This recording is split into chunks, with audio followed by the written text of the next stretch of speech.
Okay, now I want to pitch you on February. That's where you just let those little hairs that keep trying to grow in after you're 60. Let them grow for the whole month. It's a short month. All right, are you ready for our next comedian? She's not only a comedy writer, stand-up comic, and transgender doctoral student at the University of Oregon, she has a resume that makes the rest of us jealous. High school teacher, hotel manager, performer, and media manager for Disney on Ice, and Major League Baseball mascot. Come on, that's the stuff of comedy dreams. She freelances for local publications and blogs about LGBTQ issues for the Huffington Post. She uses her humor to bring issues of transgender equality to audiences across the country. And she's also, and I can attest to this, a great role model for her daughter Nola, who performed her first stand-up comedy set at the ripe age of 6 years old on the Sam Bond stage just this year. Give it up for Bethany Grace Howe.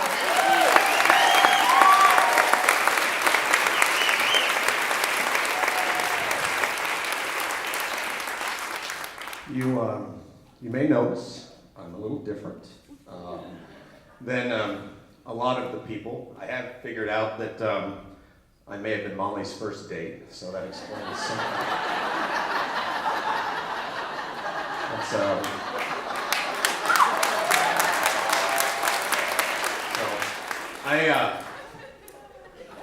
Here's the thing. Like 2 years ago, I was a teacher out in Lincoln City, Oregon, and I was living a life that, Roy Moore could be proud of. I was actually teaching teenagers, not dating them, but other than that, pretty straight up white guy. And then moved here to get a PhD, and I heard about this comedy show, and I thought, I have got to get into that. And here you go. So.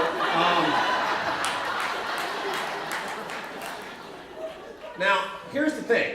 As a PhD student, a couple of things. Yes, I do carry notes because I don't want to forget things. And I can promise you this, that if I have any conversations tonight about my period, it's because I'm going home tonight and editing papers. That's pretty much it. We're moving along there, but we haven't quite gotten there yet. I just got back. I just got back from the airport yesterday, and I have to tell you, flying while transgender is awesome. It's actually gotten better for me, which some people find surprising, because the first time that I kind of knew that I was going to do this, I was still flying as a guy and then putting everything in my bag. So naturally, guess which bag gets pulled aside for screening? And so the guy's pulling stuff out, and he's feeling my implants, and I'm like, this sucks. First time in my life, my boobs are getting felt up, and I'm not even in them. And I checked. I've done some research. It was not Harvey Weinstein, so, The nice thing is, though, now that I'm a little bit more relaxed about it, it's great, because I still haven't fixed my legal name, my driver's license. At the University of Oregon, it's basically like you kind of walk in and go, hi, I'm trans, and they give you everything. And which is nice, I'm not complaining. But as a result, none of my legal IDs match, and it's great. Because now when I come in, they're like, and it's great, because I gotta be honest, that's flattery. It's when you first start transitioning and they're like, yeah, that's you, and it's like, oh, come on! Now they just look at the ID, they look at me, and I smile, and it's like, yes, I got $1. But the best thing is that when you are feeling safe and secure as a transgender person, it is so much fun just to mess with their heads, Because at the airport, if you get scanned, they're like, I may touch you in some private areas, and if you'd like to be privately scanned. It's like, first of all, the last thing I want to do is go into a room with you, but thanks for caring. But the best part is that, they try to be particularly sensitive when they're near your genitalia and all that stuff. They don't know where mine is. And so it doesn't matter what they touch. My crotch, my chest, my armpits, I just giggle and I start making moaning noises. It's fantastic. And at some point they're totally creeped out because they have no idea what's going on. And so finally they're just kind of looking at you, and you just stand there and you kind of look at them, and finally after about, 15, 20 seconds of just absolutely unmitigated, uncomfortable silence. You just go, it's great. I go to the airport now in Portland, they're just like, oh, you, good, thanks, get on. Which is nice. Not that being transgender is always easy. I figured this out the other day, is that transgender people, we're the only people that actually have to go prove to somebody else we exist, okay? It's like if you say to me, you're Catholic, I don't go, oh, are you? Let me see your beads. How many you got? All right? And if you're, I don't know, if you're African American, it's not like I ask to see your passport or how many Tupac Shakur albums you have.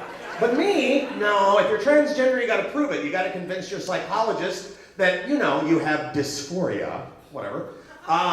If you are a high school athlete in this state, it's fantastic. They actually make you prove that if you are a transitioning male to female, that you are seeing a counselor and that you have been on estrogen for a year, okay? How many other people, to participate in the life they want to live, have to walk around and show a bottle of small blue pills, other than men over 50? So, this will make you messed up, okay? Because you're constantly like, no, I exist. No, you don't. No, I don't. And it gets to you, because after a while, you are start kind of like, you know, maybe I'm not a real one. And it's like the other day I was on campus and there was this tent and they were looking for egg donors, and I was like, oh God, another thing. So I went to Safeway and I bought them a dozen. And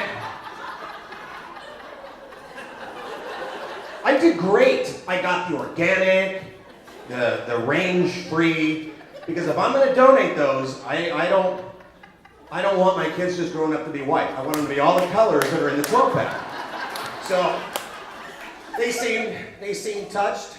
Said something about naming the kid Omelet. Don't really know. Another thing that I find fascinating is that one of the things that people are always massively preoccupied with when you're transgender is whether or not you've had the surgery. And again, it's kind of like, you know, most transgender people actually don't have the surgery, but somehow it's like the final exam. It's like, okay, so you've been living your life as a woman for a year, you've been to the airport, you've been probed in many places. Last question, have you had the surgery? No, I haven't. You're out. And here's the thing, is people find that shocking, and they're like, you're gonna have your dick cut off? And I'm like, first of all, for God's sakes, grow up, all right? It's Richard, thank you, all right? But here's the other thing, okay? I gotta be honest, I kind of look at it like, you know, it's like that moped I had in college. It's small, it's underpowered, and I haven't done anything meaningful with it in 5 years. So, and the other thing is, and I'm hoping, I'm crossing my fingers, is that when the surgery's done, that my feet will get smaller. So, pretty excited about that. Because I gotta tell you, size 12, finding these bitches, not easy. Seriously. Another thing, you know, I've heard a lot of people talking about a variety of hair-related humor tonight, which I completely appreciate.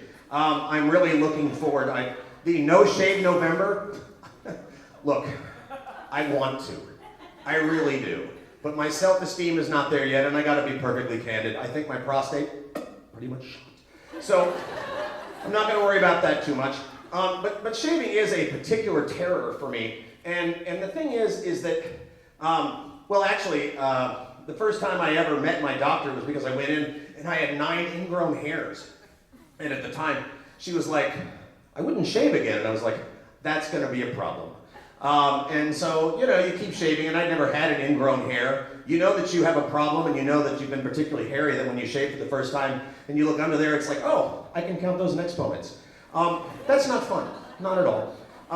Another thing that I have figured out, though, is that women's razors are better than men's. Yes, we pay 3 times as much for them, but they're smooth, and they're pink, and everything else. A man's razor looks like an assault vehicle. It's like, when I'm done shaving, I'm going to turn it around and I'm going to invade a Middle Eastern country. And whereas a women's shaver, it's nice, it's all rounded and everything else. I mean, it's a nice experience. Although I'm gonna send a letter to Mr. Gillette and Mr. Schick, and I am gonna suggest this, that if they want to capture the transgender market for those of us that are what you might call follically over-endowed, and I don't want to be crude about this, but I'm just gonna, please stop shaping your razors like suppositories. And I'm gonna leave it at that. Another thing that I'm starting to have fun with is, I gotta be honest, my boobs. And I never had them, and now I do. You know, everyone, these are real. I know! Boy, I gotta tell you, once I started taking the estrogens to the Viagra, boom, right up. But, you know, here's the thing. I noticed that as soon as I got these, they became demonic. Okay? In that, before I transitioned, I could walk around with my shirt off, okay? Like the hairiest thing on the face of the earth, and everybody's like, dude. The minute I shaved, grow some boobs, they're all of a sudden like the most evil thing on the face of the earth. People are like, you gotta keep those covered up. It's like I have one of the bad X-Men on my chest.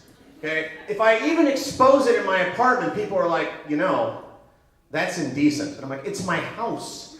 And it's just amazing the power they give me. It's been pretty exciting. And you know, the other thing is, I was complaining one day that they had gotten sore. I was like trying to do that thing, you know, when the door's closing, and you're like, oh, trying to run and squeeze in it. And I'm wider than I used to be, so that was an awkward moment there in the door frame. And it hurt.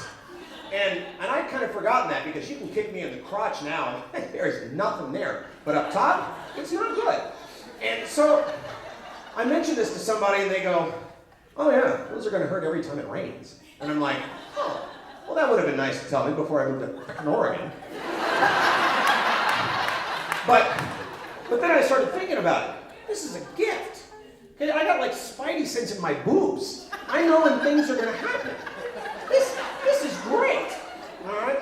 And just, has anyone ever noticed that the word boob is just sort of visually perfect? It's like onomatopoeia and geometry are all rolled into one.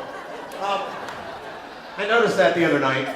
I get into these strange conversations. Thank God my daughter's usually asleep by then. But that's actually, I'm pretty close to done tonight. I did couple of last things. On your way out, you will see a merchandise table. One of my albums is out there. It's sold millions. ABBA's Greatest Hits. I hope you enjoy it. And some people have asked me if I have a t-shirt. And I'm thinking about it. Because the problem with t-shirts is you always run the risk of offending people and you don't mean to. And then, of course, there's the people that, you know, mean to. The other day, I was looking at somebody who's walking next to the pool and he's got this giant t-shirt on. It says, fuck your gun-free zone. And I'm like, look, Second Amendment, love it, hate it, that's fine, I really don't care. But I don't know why you have to rub that in my face. I don't know why you basically need to say, hey, I understand you might be sensitive about this. Ugh! So I got to thinking about that, and I was like, you know what? Why not? So I've decided that when I get done here and I'll start selling these shortly, I'm going to have a t-shirt that's going to say, fuck you, I'm in the bathroom with your daughter. Have a good night, ladies and gentlemen.